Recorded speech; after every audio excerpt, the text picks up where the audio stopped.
ketika saya pertama belajar stoicisme gitu ya, saya itu takut keblenger karena sebagai orang yang mempelajari hal yang baru, kebanyakan orang itu menjadi orang yang keblenger gitu ya, sok pinter.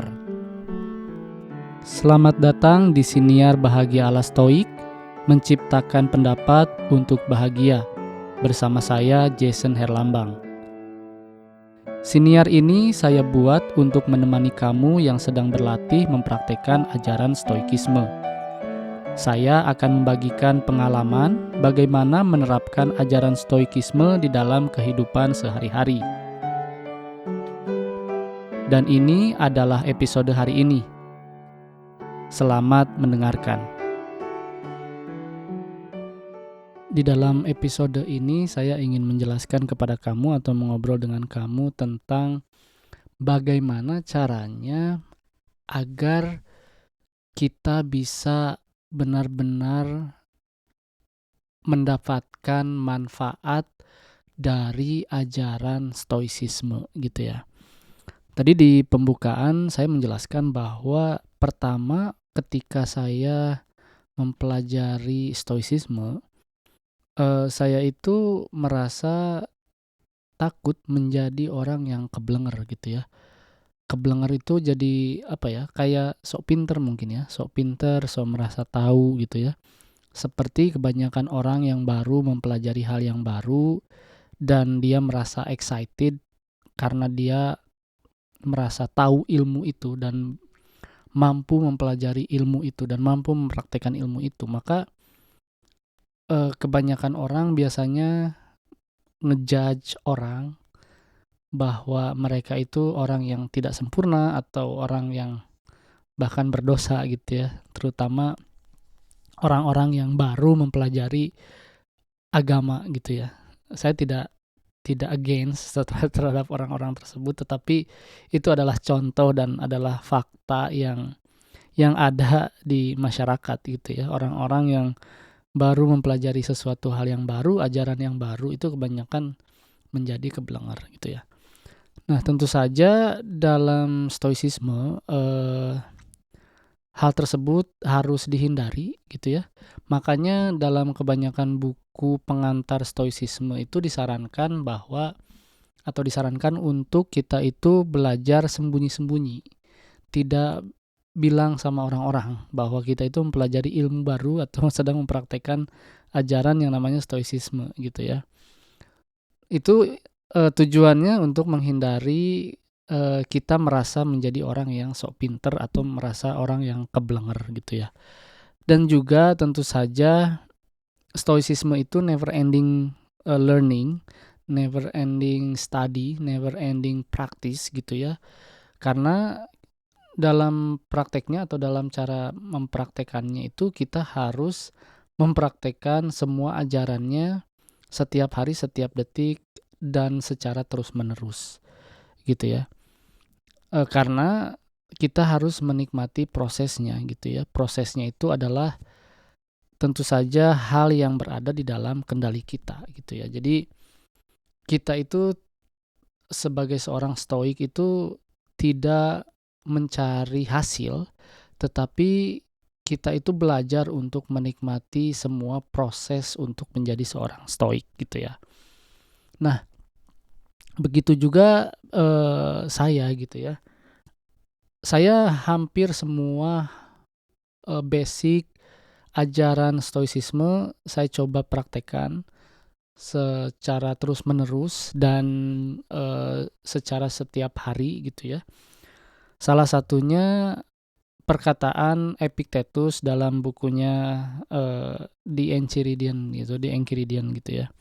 Bahwa tidak mungkin seorang manusia itu improve ketika dia tidak unlearn what he already knew gitu ya, he already know. Jadi it's impossible for a man to learn what he thinks he already know. Jadi terkadang ketika kita mempelajari ilmu baru gitu ya, dan kita merasa sudah tahu, sudah memahami, dan sudah mempraktekannya, maka kita itu merasa tahu segalanya. Padahal di dalam stoicisme itu, di dalam hidup bahkan banyak sekali hal-hal yang harus kita pelajari lagi gitu ya. Nah, dalam stoicisme selain mempelajari atau membaca buku-buku yang ada gitu ya, kita itu harus mempraktekannya. Dan mempraktekannya itu tidak hanya 1 kali, 2 kali, 3 kali, tetapi harus terus-menerus. Dan bukan hanya 1 ajaran, bukan hanya 2 ajaran, bukan hanya 3 ajaran, tetapi banyak ajaran yang harus kita praktekkan, yang harus kita coba, yang harus kita gunakan dalam kehidupan sehari-hari. Gitu ya. Seperti kata Marcus Aurelius bahwa kita itu harus memperlakukan tubuh kita itu secara strict gitu ya, secara strict dalam artian kita itu harus berolahraga sehingga tubuh kita itu tidak mengkhianati pikiran kita.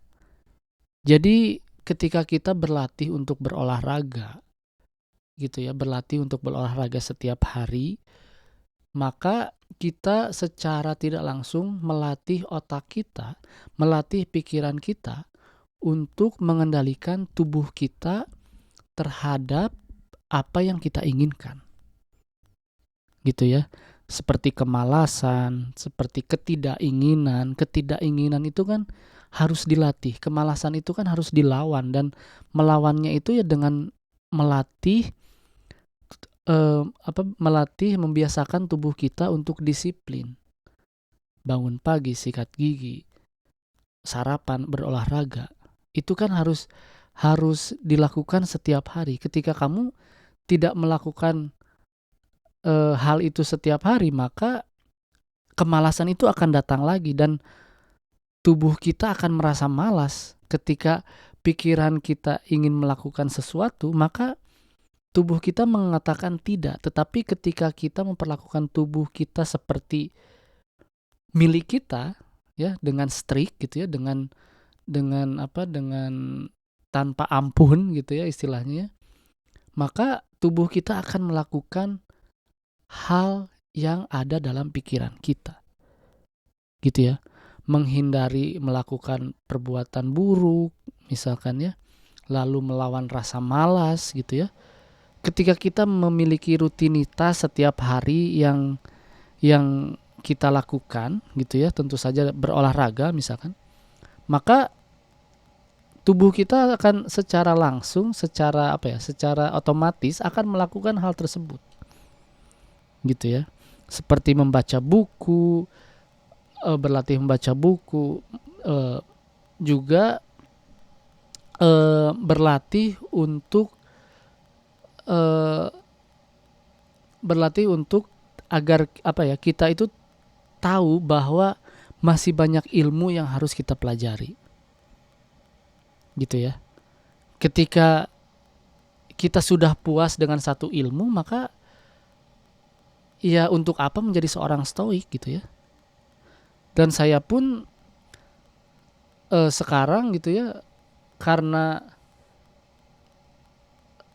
dalam stoik itu harus unlearn what we already know gitu ya.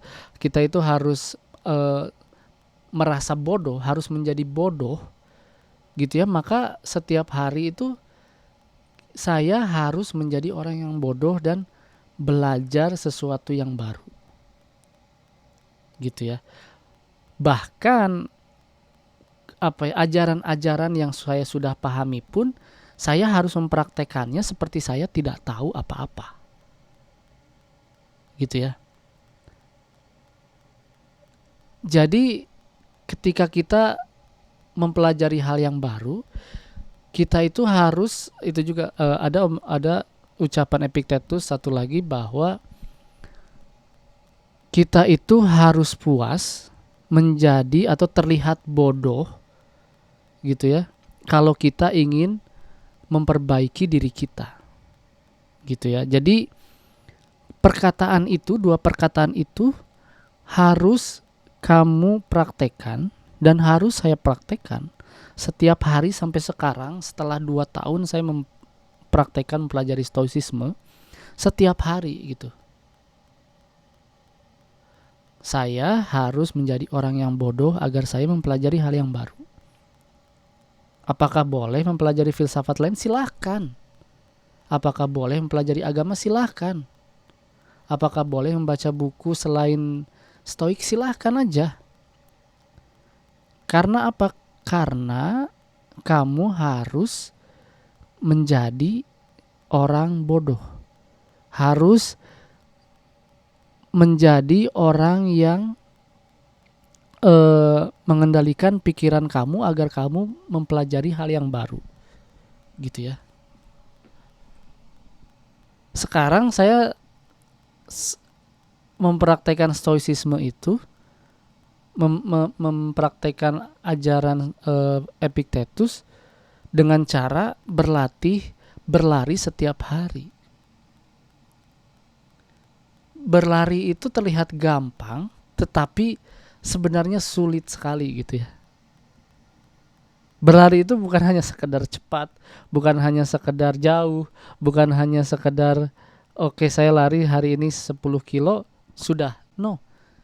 Ketika kamu melakukan hal tersebut setiap hari, maka akan ada selalu hal yang kamu pelajari, terutama saya pelajari. Salah satunya adalah saya lebih tahu tentang tubuh saya. Ketika saya merasa sakit dalam kaki saya harus belajar bagaimana caranya saya mengatasi kesakitan tersebut. Ketika saya merasa pegal di dalam dada saya harus belajar bagaimana agar pegal itu tidak datang esok hari ketika saya lari. Ketika paru-paru saya merasa perih gitu ya ketika bernapas, ketika berlari, maka saya harus belajar bagaimana caranya mengatur nafas saya saat berlari. Begitu juga ketika kamu memiliki rutinitas gitu ya, seperti minum kopi setiap hari, maka harusnya kamu mempelajari apa yang ada di dalam kopi tersebut. Bagaimana cara membuat kopi sehingga sampai ada di dalam cangkir kamu. Lalu setelah minum kopi itu, kenapa kita menjadi awake gitu ya, menjadi aware gitu ya, lebih bangun lah istilahnya gitu ya. Kenapa gitu? Ada zat apa? Silahkan pelajari gitu ya. Karena banyak sekali dalam hidup ini ketika kamu hanya melakukan sesuatu hal karena kamu memang harus melakukannya, kamu tidak akan mendapat apa-apa.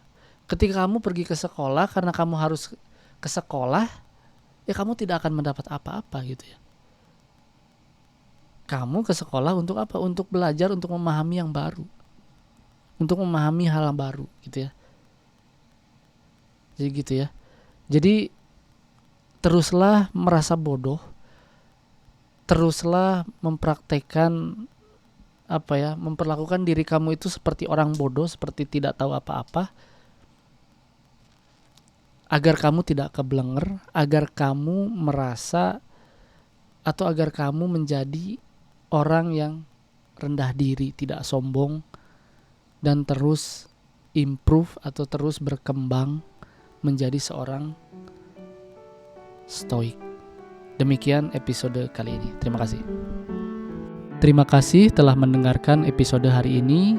Jangan lupa ikuti Siniar Bahagia ala Stoik di Spotify dan nyalakan loncengnya agar tidak ketinggalan setiap episode yang saya buat.